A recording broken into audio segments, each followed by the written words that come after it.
High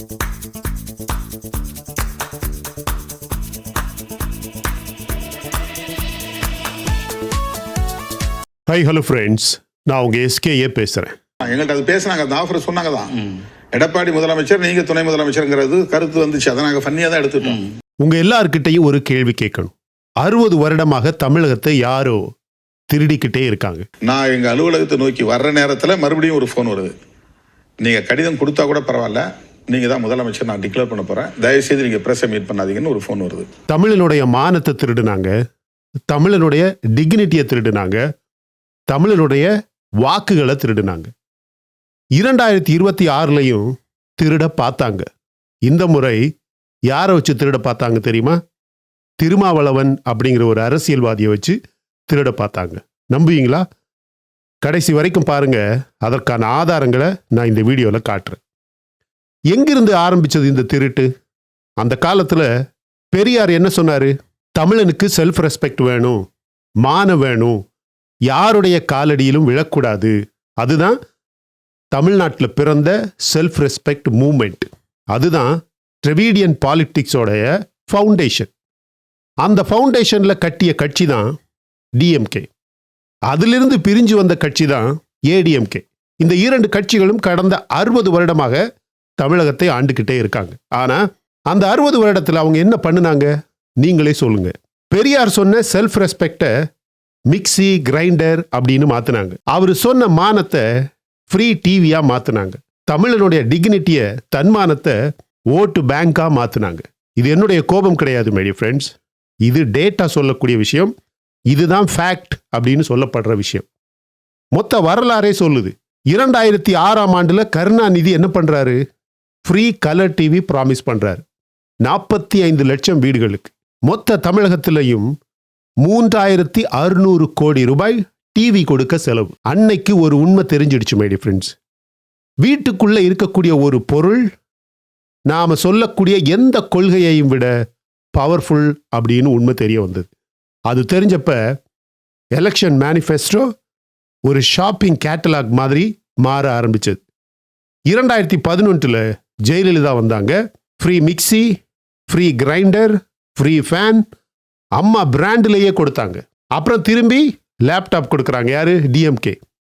அப்புறம் திரும்பி ADMK bicycle கொடுக்குறாங்க. அப்புறம் திரும்பி கேஷ் டிரான்ஸ்ஃபர் கொடுக்குறாங்க. ஒவ்வொரு எலெக்ஷன்லையும் காம்படிஷன், யாரு அதிகமாக கொடுப்பாங்க அப்படின்னு. பெரியார் மானம் வேணும் அப்படின்னு சொன்னாரு. இவங்க மானத்தை ஒரு கடனாக மாத்தினாங்க. தமிழக மக்களுக்கு ஒரு கட்சிக்கு இருக்கக்கூடிய கடனாக மாத்தினாங்க. இப்ப தமிழகத்துடைய கடன் எவ்வளவு தெரியுமா? 9.52 lakh crore, ஆல்மோஸ்ட் 10 லட்சம் கோடி ரூபாய். ஒவ்வொரு வருடமும் வட்டி மட்டுமே 60,000 கோடிக்கும் அதிகமாக. வெல்ஃபேர் ஸ்கீமுக்கு மட்டுமே 45,000 கோடி முதல் 50,000 கோடி வரைக்கும் செலவிடப்படுகிறது. ஆனால் ரோடு போட பணம் இல்லை, ஃபேக்டரிஸ் கட்ட பணம் இல்லை, ஆனால் ஃப்ரீ ஸ்கீம்ஸ் போட பணம் வந்துக்கிட்டே இருக்கு. இதுதான் தமிழகத்தில் நடந்து கொண்டிருக்கக்கூடிய 60 வருட கதை மை டியர் ஃப்ரெண்ட்ஸ். இப்போ நம்புவீங்களா? 2026 அதே கேம் நடந்துச்சு. எலெக்ஷன் ரிசல்ட் வந்துச்சு. தாவேகாவுக்கு 108 சீட்ஸ். தமிழக மக்கள் மாற்றம் வேணும்னு சொன்னாங்க. அப்படிப்பட்ட மிகப்பெரிய ஒரு மாற்றத்தை தடுக்க மிஸ்டர் திருமாவளவன் அவர்களுக்கு ஒரு கால் வருது. அந்த கால் என்னன்னு நீங்களே பாருங்க. நீங்க தான் சிஎம் ஆக போறீங்க அப்படின்னு நாங்க டிக்ளேர் பண்றோம், அதனால பிரஸ் மீட்டை பார்க்காதீங்க அப்படின்னு. எப்படி என்ன பண்ணியிருக்காங்க அப்படின்னு இந்த வீடியோவை பார்த்து நீங்க தெரிஞ்சுக்கோங்க மை டியர் ஃப்ரெண்ட்ஸ். நான் சொன்னா நீங்க நம்புவீங்களா? நீங்க பாருங்க. எங்கள்கிட்ட அது பேசுனாங்க, அந்த ஆஃபர் சொன்னாங்க தான்.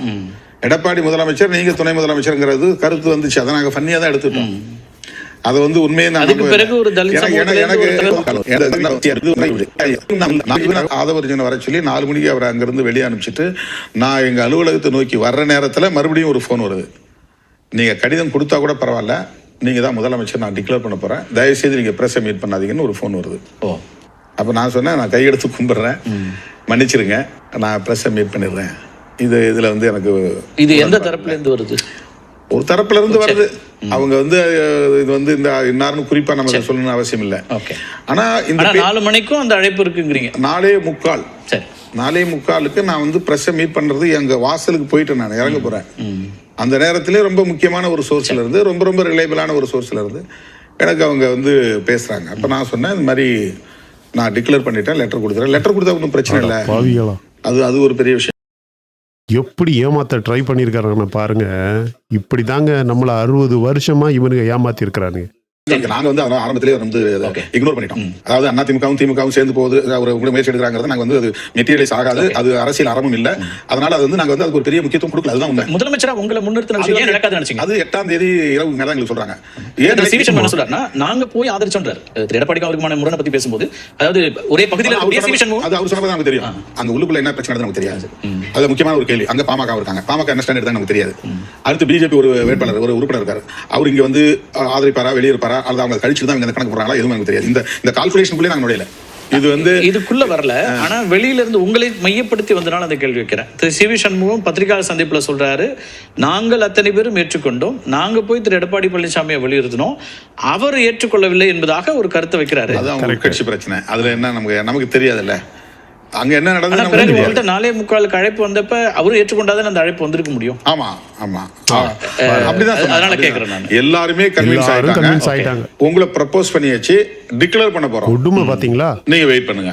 இதுதான் வந்து எனக்கு வந்த தகவல். இப்ப வெளியில இருந்து பார்க்கக்கூடிய பலருக்கும் நீங்க எடுத்த முடிவு அரசியல் ரீதியா பல விஷயங்களை யோசிச்சுதான் எடுத்திருப்பீங்கனாலும், ஒரு வாய்ப்பு ஒரு பட்டியலினத்துல இருந்து ஒருத்தர் ரெப்ரசென்ட் பண்ற சோசியல் ஜஸ்டிஸ பேசுற ஒரு ஸ்டேட்ல அது மிஸ் ஆயிடுச்சோ அப்படின்னு பேசுறவங்களும் இருக்கிறாங்க. அப்படின்னு பேசலாம். நாங்க அப்படி நினைக்கல. நான் நினைக்கல. ஏன்னா நாங்க 2 சீட்டு தான் எங்கள்கிட்ட இருந்து அந்த டிமாண்ட் வந்து இனிஷியேட் ஆகல. நாங்க 2 சீட்டை வச்சுட்டு எப்படி அது மாதிரி கேட்க முடியும்? இதை வந்து அதிமுகவை உடையாம பாதுகாத்துக்கணுங்கிற கட்டாயம் அதிமுக தலைமைக்கு இருக்கு. திமுகவுடைய எதிர்காலம் எப்படி இருக்கும் அப்படிங்கிற ஒரு அச்சத்திலிருந்து திமுகவுக்கு ஒரு நெருக்கடி இருக்கலாம். அவங்க 2 பேரும் சேர்றதுக்கான ஒரு தேவை அங்க உணர்ந்து. திருமாவளவன் பிரஸ் மீட் போக கதவை தாண்டக்கூடிய நேரம் ஒரு கால் வருது, லெட்டர் வேண்டாம், உங்களையே நாங்க சிஎம்மா டிக்ளேர் பண்றோம், பிரஸ் கிட்ட பேசாதீங்க. நம்புவீங்களா இத? இதுதான் ஃப்ரெண்ட்ஸ் நடந்துச்சு. டிஎம்கே வந்தது, ஏடிஎம்கே வந்தது, தனித்தனியா வந்தாங்க. ஒரே கோரிக்கை, விஜய சிஎம் ஆகாம தடுக்கணும், நம்ம 2 கட்சியும் உயிரோட இருக்கணும். 50 வருடம் அல்லது 60 வருடம் ஒருத்தர் திட்டிக்கிட்டு கோர்ட்ல கேஸ் போட்டு தன்னைத்தானே காப்பாற்ற பாடுபட்டு இருந்த 2 கூட்டம் விஜய் பெயரை கேட்ட உடனே ஒன்னா கூடுறானுங்க. இங்க பாருங்க, திருமாவளவனை கேடயமா வச்சு மக்களுடைய மேண்டேட்டை திருட பார்த்தாங்க. 60 வருடம் mixture, grinder, TV, cycle, laptop அப்படின்னு மக்களை வச்சு திருடுனாங்க. இப்போ திருமாவளவனை வச்சு திருட பார்த்தாங்க. டோட்டல் மெத்தடே மாறுது. ஆனால் மென்டாலிட்டி மாறலை. அதில் கூட ஒரு திருட்டுத்தனத்தை பாருங்க. தாழ்ந்த ஜாதி, தலித், அப்படி இப்படின்னு ஜாதியை உள்ள கொண்டு வந்து தமிழ்நாடு முழுவதுமாக ஒரு நல்ல பேர் வாங்குற மாதிரி வாங்கிட்டு, எடப்பாடி அசிஸ்டன்ட் சீஃப் மினிஸ்டரா, டிப்யூட்டி சீஃப் மினிஸ்டரா, இவர் நம்பர் 1 சீஃப் மினிஸ்டரா, ஆனால் 2 சீட்டு தான் இருக்குமா, அவருக்கு 47 சீட்டு தான் இருக்குமா, அதுவே 2 கட்சியாக பிரியுமா, இப்போ கட்சி இருக்குதா இல்லைன்னு யாருக்குமே தெரியாது. இதுக்கடையில் பின்னாடி இருந்துக்கிட்டு டிஎம்கே எப்படி ஆட்டம் போட்டிருக்கிறான் பாருங்க. இது மென்டாலிட்டி மாறி இருக்கா? ஆனால் இன்னைக்கு திருமாவளவன் சொல்றாரு, நான் கையெடுத்து கும்பிட்டேன் அப்படின்னு சொல்றாரு. இது நான் சொல்லலை, வீடியோ பார்த்தீங்கல்ல. நான் கையெடுத்து கும்பிட்டேன் அப்படின்னு சொல்றாரு. அவர் சொல்றாரு, என்னை மன்னிச்சிருங்க, நான் கையெடுத்து கும்பிடுறேன், நான் பிரஸ்ஸுக்கிட்ட கண்டிப்பாக போய் ஆகணும், நான் லெட்டர் கொடுத்தாச்சு அப்படின்னு சொல்றாரு. சொல்லிட்டு போறாரு, சொல்லிட்டார். அந்த ஒரே ஒரு விஷயம் இன்னைக்கு தமிழகத்தின் வரலாற்றையே மாத்தி இருக்கு. இந்த சீட்டிங் மென்டாலிட்டி இன்னைக்கு புதுசு கிடையாது. இது எப்போ ஆரம்பிச்சது தெரியுமா? நம்ம எல்லாரும் கடவுள்னு சொல்றோமே, எம்ஜிஆர், அவர் காலத்திலே ஆரம்பிச்சிடுச்சு. எம்ஜிஆரை தமிழகம் தெய்வமாக வழிபட்டது, இன்னும் கூட வழிபடுது. அவருடைய படங்கள்ல அவரு ஹீரோ, ஏழைகளுக்கு உதவுவாரு, சிஸ்டத்தை எதிர்ப்பாரு. ஆனா எம்ஜிஆர் ஆட்சியில் என்ன நடந்துச்சுன்னு ஒரு ரிசர்ச் சொல்லுது ஃப்ரெண்ட்ஸ். அது தெரியுமா? எம்ஜிஆர் காலத்துல டாக்ஸ் பர்டன், வரி கொடுமை வந்து படிக்காதவங்களுக்கே அதிகமாக இருந்துச்சு, சாதாரண ஏழைகளுக்கே அதிகமாக இருந்துச்சு. ஆனா அந்த மக்கள் கூட எம்ஜிஆரை தெய்வமாக வழிபட்டாங்க. ஏன்? ஏன்னா ஸ்கிரீன்ல அவர் ஹீரோ. ரியல் லைஃப்ல அவருடைய பாலிசி என்ன அப்படின்னு யாருமே கேட்கல. இதுதான் மை டியர் ஃப்ரெண்ட்ஸ் தமிழனுடைய செல்ஃப் எஸ்டீமை எப்படி டிஸ்ட்ராய் பண்ணுனாங்க அப்படிங்கிறதுக்கான உதாரணம். ஸ்க்ரீன்ல ஹீரோவை பார்த்தாங்க, ஸ்க்ரீன்ல ஹீரோவை வச்சாங்க. ரியாலிட்டியில மக்களை ஏமாத்துனாங்க. மக்கள் கேட்கல. ஏன்னா டிவி இருந்துச்சு, மிக்ஸி இருந்துச்சு, ஃப்ரீ ரைஸ் இருந்துச்சு, 1 ரூபாய்க்கு ரைஸ் இருந்துச்சு, 2 ரூபாய்க்கு ரைஸ் இருந்துச்சு. ஆனால் பெரியாரு கேளுங்க, விசாரிங்க, உங்களை முட்டாளாக்குறானுங்க, மதத்தை பேரை சொல்லி நம்பாதீங்க, ஜாதி பேரை சொல்லி நம்பாதீங்க, உனக்கெல்லாம் மானம் வேணும், உனக்கெல்லாம் வெக்கம் கிடையாதா, நீ நினைக்கிறவனை விட நீ மரியாதை அதிகமானவன், ஒரு தனிப்பட்ட முறையில் உனக்கு செல்ஃப் எஸ்டீம் இருக்கணும் அப்படின்னு திரும்ப திரும்ப சொன்னது இன்னைக்கு டிஎம்கே என்ன சொல்லுச்சு, ஏடிஎம்கே என்ன சொல்லுச்சு, டிவி பாருங்க, சாப்பிடுங்க, ஓட்டு போடுங்க அப்படின்னு சொல்லுச்சு. மெட்ராஸ் ஹைகோர்ட்ல ஜட்ஜஸ் கூட சொன்னாங்க, நீங்க கொடுக்கக்கூடிய ஃப்ரீபீஸ் ஜாப் கிரியேஷனோட கனெக்ட் ஆகல அப்படின்னு மெட்ராஸ் ஹைகோர்ட் ஜட்ஜஸ் சொன்னாங்க. நீங்க கொடுக்கக்கூடிய இலவச பொருட்கள் டெவலப்மெண்ட்டோட கனெக்ட் ஆகல. ஓட்டர்ஸ் லேசி ஆயிட்டாங்க. ஜட்ஜுக்களே சொன்னாங்க, ஹைகோர்ட்லயே சொன்னாங்க. இவங்க கேட்டாங்களா?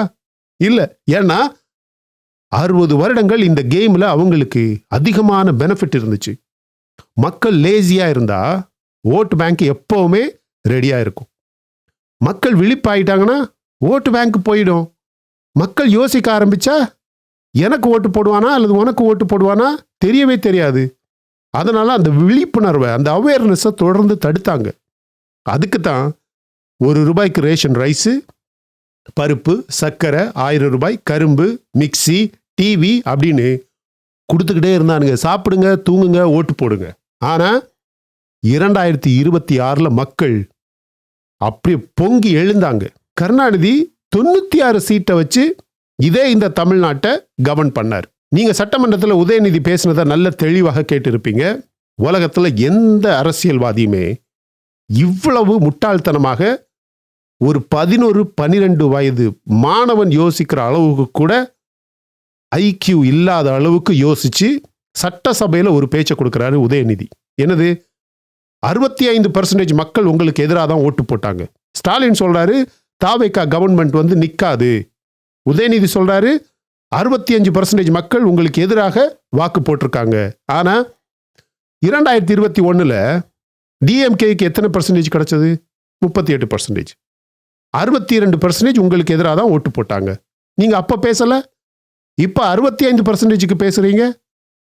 அதாவது நீங்க வெல்லும் போது அது டெமோக்ரஸி, ஆனா நீங்க தோக்கும் போது அது பர்சன்டேஜ் கால்குலேஷன். இதுவும் இவனுங்களுடைய விளையாட்டு மை டியர் ஃப்ரெண்ட்ஸ். அதாவது மிக்ஸி, கிரைண்டரு, டிவி, லேப்டாப் அந்த கேம் எல்லாம் ட்ரை பண்ணானுங்க, அதுவும் முடியல.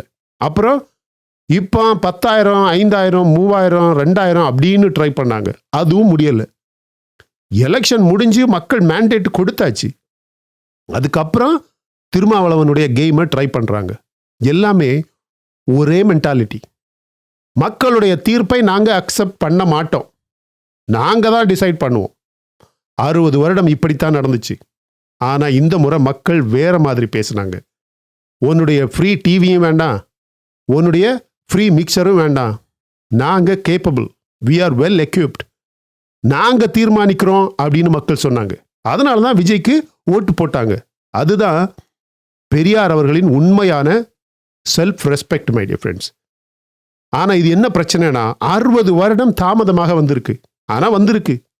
இன்னைக்கு ஒரு மீன் கடைக்காரன் சொல்றான், ஒரு பூ கடைக்காரன் சொல்றான், வயல்ல வேலை பார்க்குறவன் சொல்றான், போதும் ஐயா, நீங்க ஆண்டது போதும், எங்களுக்கு மாற்றம் வேணும். அந்த சத்தத்தை இவர்களால திருமாவளவனை பயன்படுத்தி தடுக்க முடியல. தடுக்க பார்த்தாங்க, ஆனா முடியல. அப்புறம் பர்சன்டேஜ் கால்குலேஷனை வச்சு எதையாவது குழப்பி விடலாமான்னு ட்ரை பண்ணாங்க, அதுவும் முடியல. ஏன்னா மக்கள் விழித்தெழுந்துட்டாங்க. விழித்தெழுந்து பொங்கி எழக்கூடியவனை திரும்ப தூங்க வைக்க முடியாது ஃப்ரெண்ட்ஸ். ஏன்னா அவன் சாதாரண தூக்கத்துல இருந்து எழும்பல, ஒரு பெரிய புரட்சியால எழும்பி இருக்கிறான். நீங்க இதை ஒத்துக்கிறீங்களா இல்லையா? உங்க ஊர்ல, உங்க தெருவில், உங்க வீட்டுல நீங்க இருக்கக்கூடிய சென்டிமெண்ட்டை இன்னைக்கு பாருங்க. அந்த மிக்ஸி இன்னைக்கும் இருக்கலாம், அந்த கிரைண்டர் இன்னைக்கும் இருக்கலாம், அந்த டிவி இன்னைக்கும் இருக்கலாம், அந்த லேப்டாப் இன்னைக்கும் இருக்கலாம். ஆனா இந்த அரசியல்வாதிகள் கடந்த 60 வருடமாக நம்மளை பயன்படுத்தின விதம் இருக்கு பார்த்தீங்களா? அதை ஒரு நிமிடம் யோசிக்கும் போது ஒரு செல்ஃப் எஸ்டீம் வருதா? நம்மளையே நம்ம பாராட்ட முடியுதா? சொல்லுங்க. உங்க வீட்டில் இருக்கக்கூடிய ஒவ்வொருத்தருக்கும் இந்த வீடியோவை நீங்க காட்டிட்டு ஷேர் பண்ணிக்கிட்டு உங்க ரிலேட்டிவ்ஸ் ஷேர் பண்ணிட்டு கேளுங்க. பெரியாருடைய செல்ஃப் ரெஸ்பெக்டை யாரு காப்பாத்துனாங்க அல்லது யாரு திருடுனாங்க அப்படின்னு கேளுங்க. அந்த பதிலு நான் சொன்ன இந்த வீடியோவுக்கு சரியான பதிலா இருக்கா இல்லையான்னு நீங்களே கம்பேர் பண்ணி பாருங்க மை டியர் ஃப்ரெண்ட்ஸ். இந்த வீடியோ உங்களுக்கு பிடிச்சிருந்தா லைக் பண்ணுங்க. இன்னும் நம்ம சேனலை நீங்க சப்ஸ்கிரைப் பண்ணலைன்னா போய் மற்ற வீடியோஸ் பாருங்க. உங்களுக்கு கண்டிப்பாக பிடிக்கும். பிடிச்சிருந்தா மட்டும் சப்ஸ்கிரைப் பண்ணா போதும். நம்ம இன்ஸ்டாகிராம் சேனலுக்கு போங்க. SAK30MAY அதுதான் நம்ம இன்ஸ்டாகிராம் ஐடி. நம்ம எக்ஸ் பிளாட்ஃபார்ம் போங்க. SKumar27 அதுதான் நம்ம ட்விட்டர் ஐடி. போய் பாருங்க. அழகான செய்திகளும் அழகான போஸ்டிங்கும் இருக்கு. பாருங்க, பார்த்து என்ஜாய் பண்ணுங்க மை டியர் ஃப்ரெண்ட்ஸ். சரியா? போங்க, போய் ஃபாலோ பண்ணுங்க மை டியர் ஃப்ரெண்ட்ஸ். அப்போ தான் நம்ம பதிவு பண்ணக்கூடிய எல்லாமே உங்களுக்கு உடனுக்குடன் வந்து சேரும். நீங்களும் பார்த்து தெளிவாக சந்தோஷப்பட்டு என்ஜாய் பண்ணலாம். Thank you so much my dear friends for watching all my videos and supporting my channel. Until I come back with my next awesome video, it's bye-bye from Suresh. Stay safe, stay positive, stay active and stay fit and always dream big in your life. நம்மளால எப்பவுமே எதையுமே எங்கேயுமே சாதிக்க முடியும் அப்படின்னு நம்ம first நம்பணும் my dear friends. And as I always say, please take care of your parents at your home. உங்க அப்பா அம்மாவை உங்க வீட்டிலே வச்சு நல்ல சந்தோஷமா பத்திரமா பாதுகாப்பாக பார்த்துக்குங்க my dear friends. Because it's very very very very important. Thank you.